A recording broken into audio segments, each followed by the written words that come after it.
So today's plan is to discuss 8051 addressing mode. Now, what are addressing modes? Addressing modes are the ways of accessing the operand value from the memory by the CPU, right? So, if you look at the system, we have a processor and a memory, and this memory it can be meant for data storage, and it can be used to store the program. Now, when the processor is accessing the operand value, that is the data value from the memory, there are many ways to access that one. So, the various ways of accessing the data or the operand value from the memory by the processor, we termed it as addressing modes. Now, for 8051 microcontroller, we have 5 different types of addressing modes. The first addressing mode is immediate addressing mode. In immediate addressing mode, what happens is the immediate value, the constant value, a source operand, right? So the source operand is a constant value here. Now, how do we write the immediate addressing mode? Say, for example, move. There is one destination operand. This is destination operand called accumulator. And here I want to give the source operand. So this is destination operand and this is source operand. Now this source operand is a constant. If you want to write a constant value, then in the program, we need to write a constant value with prefix hash. And here the size of the destination operand is of 8 bit. So therefore the maximum immediate value I can write is 8 bit. So therefore I am going to write something like 25H. 25H. Okay. If the immediate value starts with an alphabet, because in hexadecimal we have from 0 to 9 digits and then A to F. And if a number is going to start with an alphabet, like A to H, then we need to write before this number, it should be prefixed with 0, right? But don't count this as 4 bit, 4 bit, 4 bit. So it is not 12-bit number. This is prefix is used to say that this A is not an alpha character, it is an A represent the hexadecimal digit. Because of that, we are going to just prefix this number with 0. So don't count. So this is not representing the digit of what? Hexadecimal number, right? So move A comma hash, something like this, you can write 0F8, yes, right? So move A comma hash 0F9H, like this. Move A comma hash 8AH. So there is an alphabet is there, A, but it is not at starting. So the number starts at what? Numeric digit. So therefore there is no need to write what? 0 before 8. Right? So if the number starts with alpha character, then only we need to write 0 to represent this is not an alpha character, it is an hexadecimal digit. Now the question arises where this immediate value stores in the memory, right? So the immediate value will be stored in the program memory. It is getting stored along with the instruction. So therefore, what we say that immediate value where it stores, the immediate value stores at will be now along with this instruction we have an immediate value, therefore we say that immediate value also gets stored in the program memory. Now how do we retrieve this data? So the program memory, then we have a instruction address of that instruction, but what about the address of the immediate value? We say the effective address of the immediate value is same as that of the address of the instruction. The immediate addressing mode, then the source operand will be a constant. The source operand will be a constant. And how to represent a constant in assembly language? The number must be prefixed with hash symbol. Where this immediate value will get stored? The immediate value will be stored in the program memory. And what will be the address of that immediate value? How it will retrieve?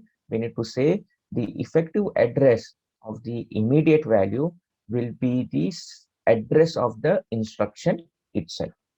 Address of the instruction itself. And you should not cross the immediate value more than 8 bit. That depends upon the size of the destination operand. Now we have one register called DPTR. DPTR. So this is also one of the SFR register. The size of the DPTR is 16 bit. But this DPTR, we cannot have only one memory location reserved for this. So this DPTR is being made into two SFR register. One is DPH and the other one is DPL. So DPL will represent the lower 8 bit of DPTR and DPH will represent the higher 8 bit of DPTR. In the programming, I can use the name, symbol name DPTR to get access complete 16 bit, right? But how in the memory it is getting stored? Not in a single memory location. It will be stored in terms of what? DPH and DPL. So in the memory, the layout is not like this. It is not single 16-bit location. It is DPH and DPL. Now, can I write like this? Move DPTR, comma, here I can write 16-bit because my destination operand is what? 16-bit wide. Internal arrangement is DPH and DPL. But in total, the size of the DPTR is 16-bit. Therefore, the immediate value I can write up to 16-bit. So the maximum value is what? F, F, F, F. Each hexadecimal digit will take 4 bit. So 1, 2, 3, 4. 4 multiplied by 4 is 16-bit. Since the number starts with an alphabet, so therefore I need to append with 0. I need to prefix it with 0. So that is all about immediate addressing mode. Now next addressing mode we are going to study is about register addressing mode. Now we must understand when we are using register, just recall how the RAM is been organized of 8051, right? So it has general purpose RAM and it has SFR RAM. Okay. The size of GPR is 128 and the size of SFR is also 128. But if you look into GPR, it has been made into 3 sessions. One is register bank, bit addressable, and here we have a scratch pad. Now, if you look at the scratch pad, we don't have any symbolic names to access this scratch pad. We are supposed to access this scratch pad with the help of what? Its physical addresses. It starts at 30H and it ends at 77FH. The total number of bytes reserved for scratch pad is 80, right? And even there is no naming convention for the bit addressable. The symbolic names are not there. Again, you are supposed to access with the physical addresses. Whereas in the register bank, this section, that is 32 bytes, here we have 4 banks. Now this 32 bytes of general purpose RAM can be accessed either by symbolic name or physical addresses. So you can access this, right? So this is what we are going to call as register addressing mode. Register bank and SFR. Similarly, in SFR, we can access this one out of 128, only 21 are defined. Now, how these 21 SFR registers can be accessed? Again, here we have symbolic name. Either I can access with the symbolic name or we can access with the physical addresses. It means, like say, for example, it starts at 80 and it ends at FFH. Now, 80 is meant for what? To represent port 0 register. So I can access either with the symbolic name P0 or with the physical address 80H, right? So this much you need to remember if you want to understand this register addressing mode. So this register addressing modes applies to the register bank and the SFR. It is not going to apply for the bit addressable and scratchpad because we don't have any symbolic names defined for that.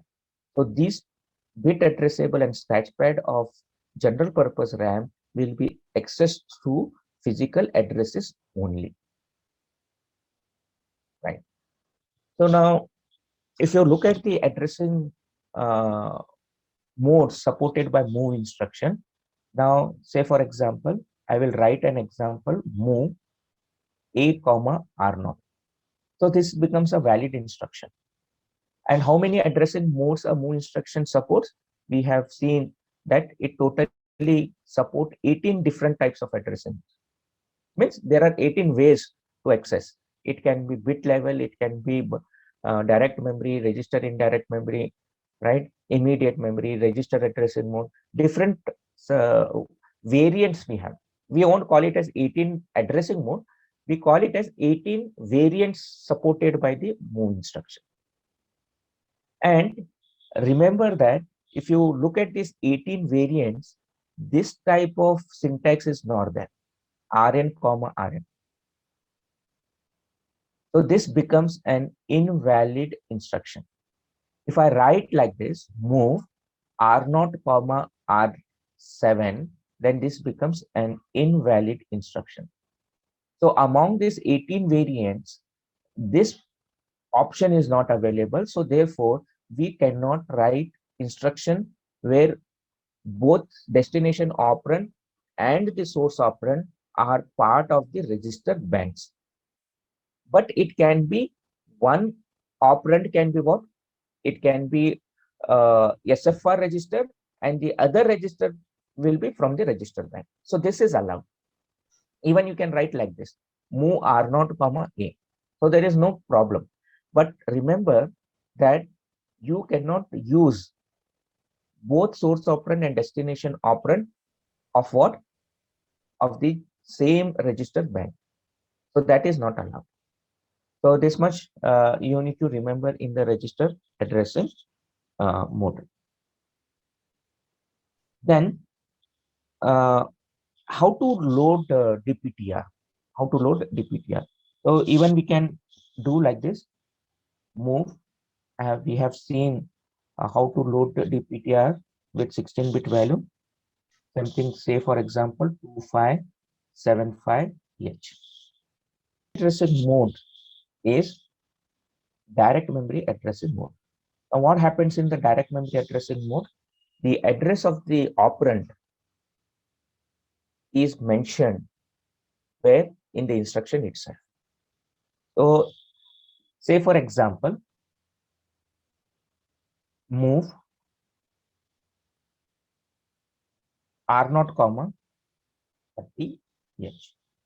Now what is this 30H representing? The 30H is representing source operand, R0 is representing destination operand, and move is representing the mnemonic. Now what is this 30H? It says that it will go to scratchpad 30H because the starting location of scratchpad is 30H and it ends at 7FH. So we are going to access this content. And how we are going to access this content? Through a direct address. And where is this address mentioned? Within the instruction itself. If we are accessing operands by its physical addresses, then we call it as direct memory addressing. We call it as direct memory addressing. Even this is also a valid. The destination operand can also become what? A memory location. But look at the syntaxes of only for move instruction. Sometimes it will not work for other instruction. Okay. Say for example, add. So the destination operand is always what? Accumulator register. It cannot be R1. Like this, it cannot be. Add R1 comma A. right? So again, here what happens? R1 belongs to GPR, A belongs to SFR, no problem with that. So we are not breaking the rule. Both the registers should not belong to the register bank. So it is not belonging to the register bank, both the registers. So both are different. One is SFR register, the other one is the register bank register, symbolic name. But the syntax will not allow. If you look at the syntaxes of add instruction, then it says that the destination operand should be accumulator, followed by the source operand can be immediate value, or it can be register indirect. So we have many variants inside the add instruction. So the variants of different instructions also, you must also remember along with the addressing mode. But if you look at the move instruction, the destination operand can be what? Direct memory location. This variant is available. This variant is available. So this becomes a valid instruction, right? From memory to memory location also, you can do it from memory to memory location. Now, whether this is an, say for example, R2, R7. This is a valid instruction or invalid instruction? It is invalid. Invalid. Now look at this move instruction, immediate variant. This is register indirect variant. Here direct and register indirect, immediate here. Then if you look at Rn, Rn is not there. Rn, is not there, right? But if you look at this part, right? Move, destination direct and source direct. This type of addressing mode is available. Destination direct and source direct. In such case, now if I want to still move the content of R7 into R2, then it is invalid. Since the move instruction provides one more variant, and that variant is what? Destination direct memory you can mention, and for source also you can mention the direct address. Now, how the registered banks can be accessed? As I said it can be accessed using symbolic names as well as the physical addresses. For symbolic names, they are telling it is invalid. You cannot use two symbolic names of the same register bank. But can I do like this? What is the physical address of R2? Physical address of R2 is 2. And what is the physical address of R7? It is 7. By default, this will belongs to register bank 0 because we are not selecting any particular register bank. So what I can say is R2 to R7 for register bank, it will be from addresses 0 to 7. This is register bank 0 and it is by default. And if I select register bank 1, then the addresses will be from A to F. And similarly, for register bank 2, it starts from 810H to 17H. And register bank 3, if I select, then it will be 18H to 1FH. So these are the physical addresses now. For R0 to R7, the physical addresses will be from 0 to 7 or A to F, 10 to 17 or 18 to 1F. We are not talking about here R2, R7 to which register bank it belongs to. By default, it belongs to what? Register bank number 0. Now, what are the physical addresses of R2? It will be 2 because R0 is 0, R2 will be 2 only, and R5 will be 5.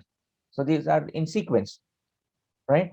So I can replace this instruction, move R2, R7 invalid, but this will become a valid instruction because the variant in move instruction allows us to write both source operand and destination operand. Physical addresses it will allow, but it is not going to allow both source operand and destination operand of what? Of the same register bank with symbolic names.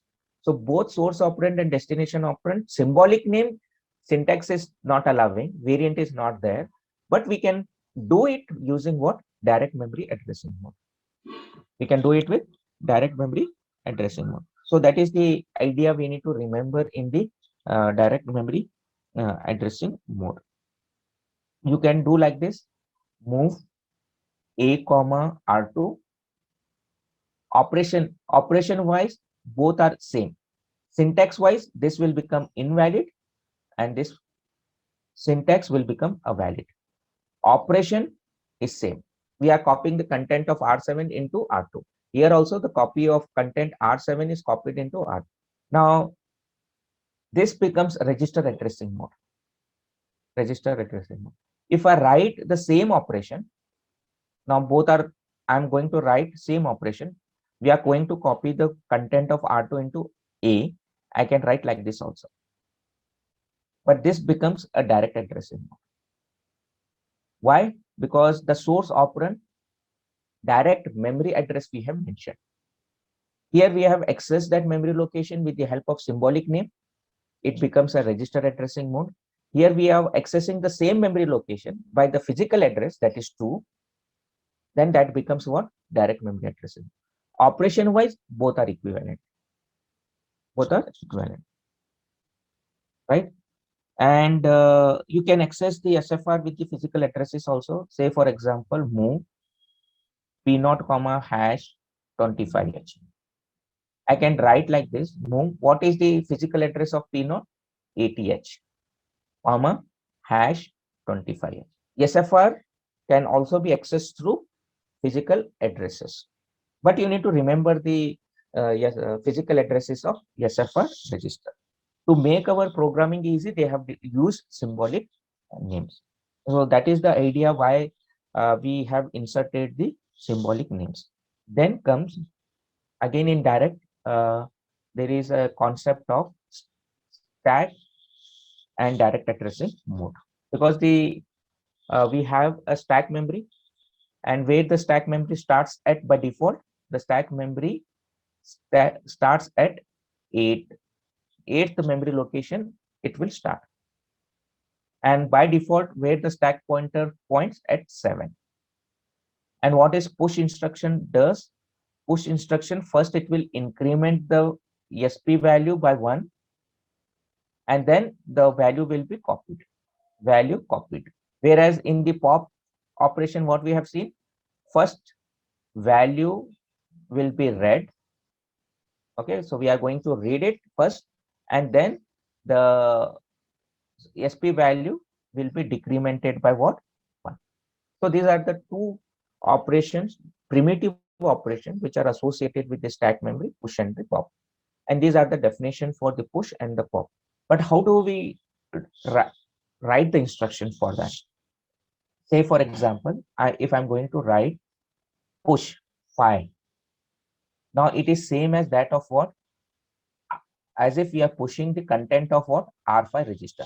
But this instruction variant becomes invalid. So this will become invalid because it says that you cannot push the register content. Means with symbolic names you cannot.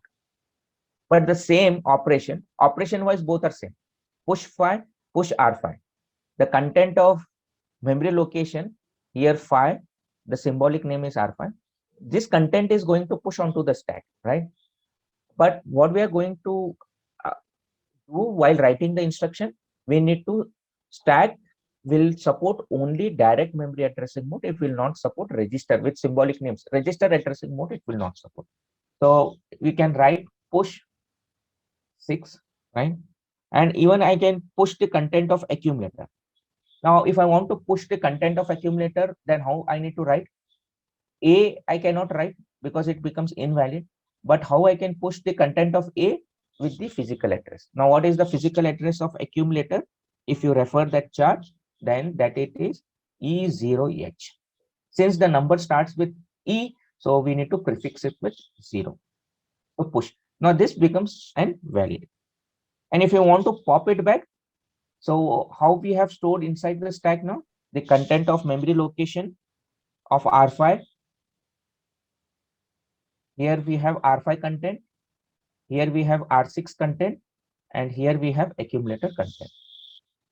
While popping back, if I pop it, So which content will come? Accumulators content what push onto the stack. So we will get accumulator content back. So I can copy that into some other register. Say for example, I want to copy into B register. Can I do like this? Yes. So pop. So what is the physical address of B register? It is 0F0H. Then I will write pop. I can copy this into 2 and say for example pop is 03. Okay. Now what is this 3 instruction totally 6 instruction does? If I want to summarize this one, then the value of A register is copied into B register. The value of R6 register is copied into R2 register, and the value of R5 register is copied into R3 register. Right? So how we did this one? First we have pushed 5, we have pushed onto the stack, then 6, then A. And where we are popping out? We are popping the content, and where we are storing the value in F0. F0 is the physical address of B register. So therefore I have written A into B, right? Then in the stack, what is the next value? R6 value, and where I am storing in 2. So R6 value is copied into 2, and after decrementing, what we have? R5 content, and where R5 content is put into R3. So it is R3. So this is how we can swap the contents by using the stack memory. Okay, stack addressing mode. Next come is register indirect addressing mode. Register indirect addressing mode. Now what happens in the register indirect addressing mode? Again, we are going to access the operand by mentioning the address indirectly. Where we are mentioning the address of memory location indirectly in the registers we are mentioning. So therefore the name is register indirect addressing mode. We are going to reach a memory location indirectly via register. So therefore now register should become what? Now this register will be called as a pointer register. Pointer registers, right? Because our register are not used for what? A value storage. Here the registers are used to point memory location. So therefore now the register meaning will change from a normal register, which is meant to hold a value. Now it has been changed to what? A register which is meant to hold the address of the memory. So therefore we will change the terminology from register to pointer register. Okay, so try to understand here. Register are basically meant to hold what? The value, right? But here in register indirect addressing mode, what we are saying here, register are used to hold addresses. Even we can use the registers to hold the address. But which registers? A very few registers will be used to hold the addresses, and that are restricted to R0 or R1. And we have seen in the syntax, right? So we have only in the encoding bits of the instruction, we have seen only one bit is reserved to represent the register selection. With one bit, I can either use R0 or R1 because we have only one bit option. Either it can be 0 or 1. So therefore, how many registers can be used to hold the addresses? Only either R0 or R1, right? And we have in SFR which register? DPTR. In the general purpose RAM, we have only R0 to R1. Rest in SFR, only DPTR is used to represent what? It will hold the address. Stack pointer is something different. Stack pointer register is also used to hold the address, right? So I can write stack pointer. So R0, R1, DPTR, SP, these registers, right? This has a dual operation. Dual. These R0, R1 can also be used to represent the value and address. So I will write here to hold address or value, but DPTR is always used to hold the address. You cannot use to hold the value. And SP always holds what? Address, not the value. Now, depending upon the use, we can configure R0 to either hold the value or to hold the address. And what is the restriction you need to remember? When we use R0 and R1 to hold the addresses, then what is the maximum address I can hold? So either R0 or R1 as pointer, then the maximum address we can hold is FF. Meaning here what it means, the memory, it can point maximum 256 location, starting at 0, ends at FF. So beyond this memory, you cannot go. You cannot point it. Your memory can be, say, for example, 16-bit means 0000 F, F, F, F.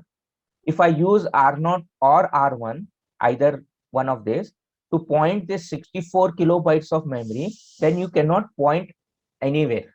You can point only the starting 256 bytes of memory, because you have a limit to store the address. Then that limit, maximum limit is FF. Now, how to point to other part of the memory location? You cannot do with R0, R1, but you can do with DPTR, because the size of the DPTR is 16-bit. So what is 16-bit? Maximum value I can store? F, F, F, F. So DPTR can be used to point anywhere in the 64 kilobytes. But if you use R0, R1 as a pointer, then you cannot access or you cannot point anywhere in the 64 kilobytes of memory, but you can point only the starting 256 location that starts with 0 and ends at 255. Register indirect addressing mode help us to write better programming. I will take the textbook example. So we are going to solve in Muhammad Ali Mazidi example 5.3. Example 5.3 states that, so you need to write a program to copy the value, right, from value 55H. So this is a value they have given into the RAM location, from where to where? From 40H to 45H. So this is a value they have given. We need to copy this 55 value into RAM location 40H, 41, 42, 43, 44, 45H. Now if I use direct memory addressing mode, first approach I will use using direct memory addressing mode. If I use direct memory addressing mode, how I can write the program now? I will write like this: move A comma hash 55H. So copy this value into where? Into accumulator, and then I can do move 40H comma A, move. Now go back to the variants of the move instruction. Whether can we write like this: move 40H comma hash 55H, whether you go and check whether it is supported or not. But I have used this method. I will copy the first immediate value, because the program definition says that immediate value 55H needs to be copied into various RAM location, that is from 40H to 45H. So that immediate value I copied into A, and via A I'm copying the same value to these RAM locations from 40H to 45H. So this is direct memory addressing mode. If I use register indirect addressing mode without a loop, then how I used to write the program: move A comma hash 55H, then I can load I can either use R0 or R1 as a pointer register. So I'm going to use R0 as a pointer register. So I'm going to load R0 with what address? 40H. So I will write here hash 40H. Now this 40H is representing what? And RAM location, and R0 must be used as a pointer register. It must be used as a pointer register. Now how we will say that R0 is holding value or address? How will differentiate this one? So if R0 is holding value or address, we will differentiate in the programming. If I mention only R0, the information available in R0 will be what? Value. And if the content of R0, I want to represent it as address, then how I need to represent? How I need to use? At the rate of R0. Now this at the rate of R0 will say that the content of R0 is representing address, not the value. Whereas if I won't write this at the rate symbol, then the content of R0 will represent as what? Value. So this is how we differentiate with the content of register R0 and R1 similarly. So R0 content will be value if I don't use at the rate prefix. If I use at the rate of R0, the content of R0 will represent what? Address.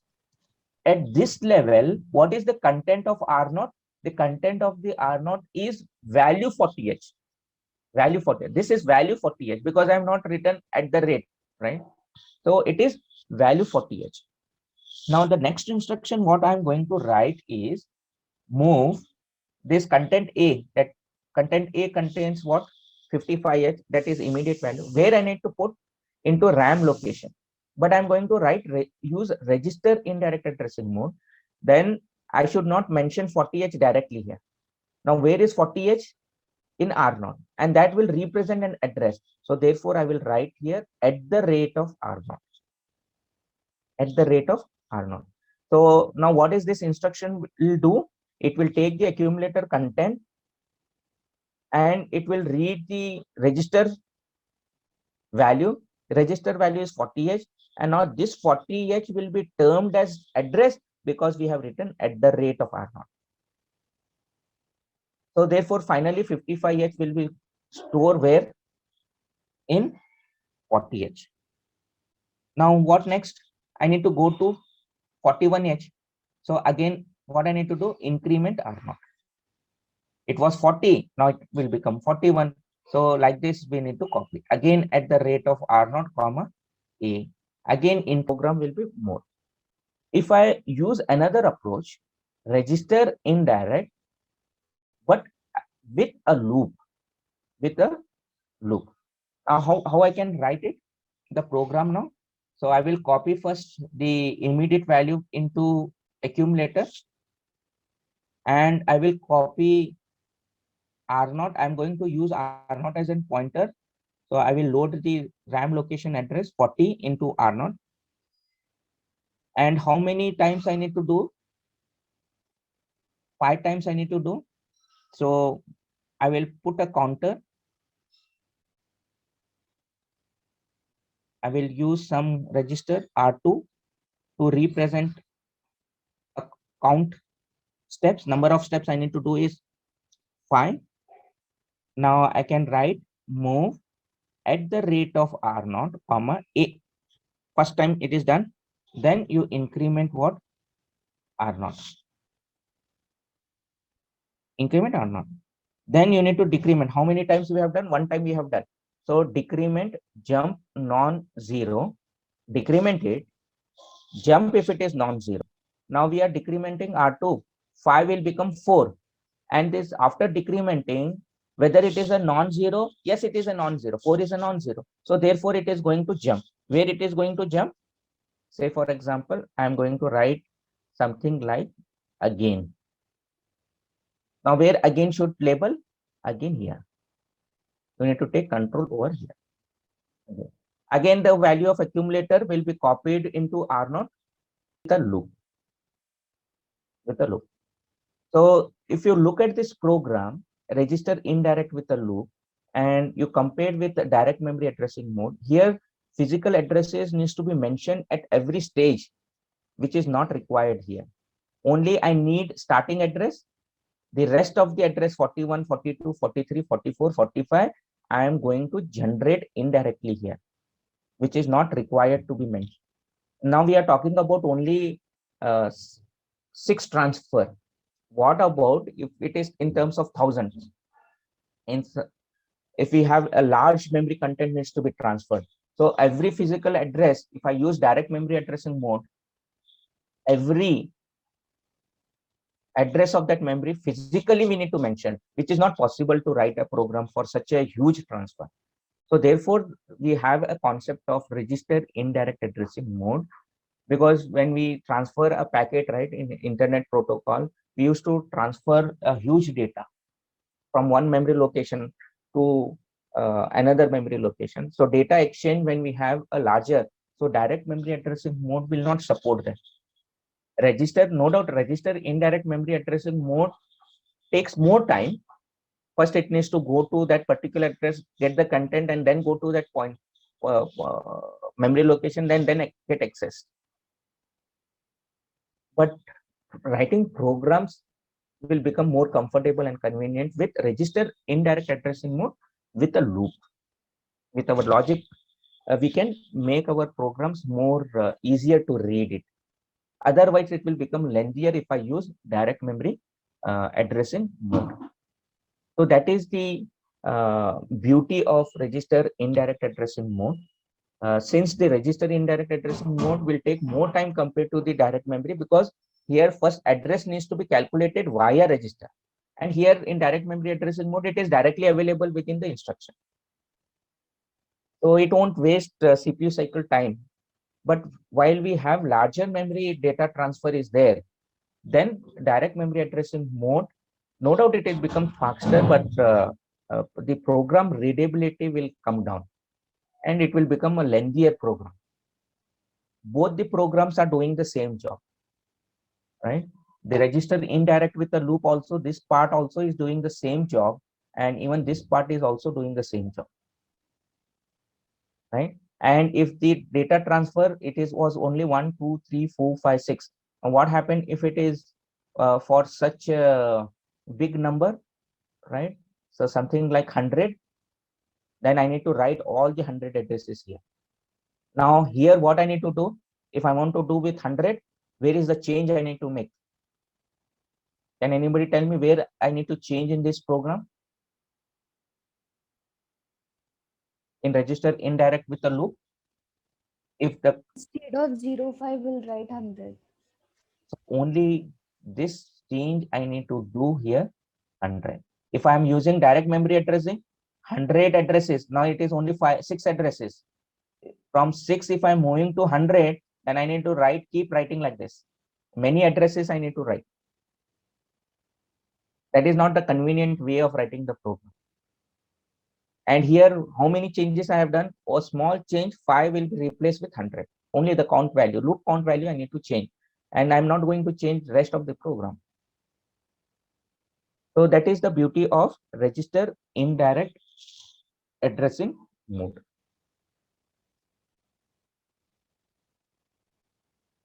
So there was a concept of advantages of register indirect memory addressing mode. I have explained you, and I will indexed addressing mode. Indexed addressing modes, right? So when we need to use index addressing mode, when our data is stored in program memory, not along with the instruction. Not, we are not talking about the immediate value, right? So if the data is stored in program memory, then how to access this data from the program memory? Via indexed addressing mode. First of all, we will see how to store the data into the program memory other than immediate value. So we can store like this: org, go to some program memory location, say for example 200H. And how many data types are available? Only one data type is available, that is defined byte. Can I insert an array of character? Yes. So that we have seen in the data type. So I can write, say for example, India. I can write and give a label for this. To access this starting location of I need to have a symbolic name for that. And what is the physical address of I? 200. Physical address of N? 201. Physical address of D? 202. And this goes on. Physical addresses, we have started with 200, means 200, 201, right? But still we will prefer to access these characters with symbolic names. Now to write symbolic names, then I need to write a label for that. So I can write something like my data. My data. So how I can access this one? My data other than the keywords, right? My data, because it is user defined symbolic name. I cannot give p naught. If I give p naught, because p naught is already used by the system, right? So I need to give the user defined symbolic names, which should not be other, it should be other than the keywords. So I have given. Now next question comes is how to access this data from the program memory. That we used to tell 128 of GPR, 128 of SFR. This is data RAM, data memory size. What about the program memory on chip? How much it is? 4 kilobytes, 4 kilobytes on chip. Up to how much I can put on chip memory? Up to 64 kilobytes of program memory I can insert. Available on chip, what they have done is 4 kilobytes. Maximum it can go up to 64 kilobytes. Okay. So now to address, if I consider 4 kilobytes also, how many address lines are required now for 4 kilobytes? So K take 10 and 12, sir. 4 will take 2. So 12 address lines are required. So 12-bit address we need. Where we will store 12-bit address? How many registers can be used as a pointer register? R0 can be used, R1 can be used, DPTR can be used, and stack pointer. The size of R0 is 8-bit. The size of R1 is 8-bit. The size of DPTR is 16-bit. The size of stack pointer is 8-bit. Now, among this pointer register, which pointer register I need to use? DPTR. DPTR, because here for 4 kilobytes, it requires 12-bit register size. A R0 cannot be used. R0 cannot be used. R1 cannot be used. Stack pointer cannot be used. The only way to use is DPTR, right? So along with the DPTR, if you look at the different variants, so DPTR as an alone we cannot use. It needs to be combined with A and DPTR. A and DPTR. So what I can do is I will write here program org000h. Then I will use DPTR as a pointer register, and initial address I will store, that is 200h. Then I will use clear accumulator, clear the accumulator, because DPTR alone cannot be used with the to get the access to the program memory. So what we need to do is the variant available is A plus DPTR. DPTR is the actual pointer, but it needs to combine with A. If I want to go to DPTR 200, now put here 200h, and A you need to make it 0. Because that is with one purpose they have combined A and DPTR. They have combined A and DPTR. I will tell you why they have combined A and DPTR at the later time. So clear A. Then if I want to access the data from the program memory, which instruction I need to use? Normal move instruction. So we have again 3 variants in this: move, move C, and move X. So which one I need to select? So I need to select what? Move C, because I am going to read, doing the data exchange between program memory and the data memory. So I need to tell the data what I'm reading is from the code memory, program memory. So therefore, we are supposed to use what? Move C. Are you following why I'm writing here move C? To indicate that the data is being retrieved from the program memory, from the code memory. So I will write here at the rate of A plus dptr, and where I need to copy again into accumulator. So the data which is whose address is pointed by A, we have cleared. So this is 0, and in dptr we have put 200. So 200 plus 0 is again 200. It will go to that particular memory location, program memory location. It will read and it will copy into accumulator. So where is accumulator? It is a part of RAM. A is a part of RAM. It is an SFR, right? Okay. Then from there, I can copy it into some R0. I can copy into some R0. Or you can copy it into RAM memory location. In Scratchpad also you can copy. How you can copy? Either in R0, I can copy into RAM location 30H A. Right? So that is the basic idea. So whatever you want to do, you can do it. So if you are going to copy the data from the program memory into the data memory, then which register must be used as a pointer register? You must always use dptr. If you don't want to use dptr, I want to use only R0 to R1. Remember, in program memory, you must store the data within what? Within 0 to 255 only. You should not cross this one, because R0 is having a limit to store address maximum 255. If the data is available at 256, you cannot reach via R0 and R1. So that becomes a restriction. So what I can do is I am going to write move 30H comma A. So I have copied I and put into Scratchpad 30H. Then I will increment dptr, then again clear A, because in A what we have I. So again I need to clear accumulator. Again I need to read move C at the rate of A plus dptr. Again it will be copied into A, and then you can copy this content into 31H, then A, then again increment dptr. So the list goes like this. Again clear A.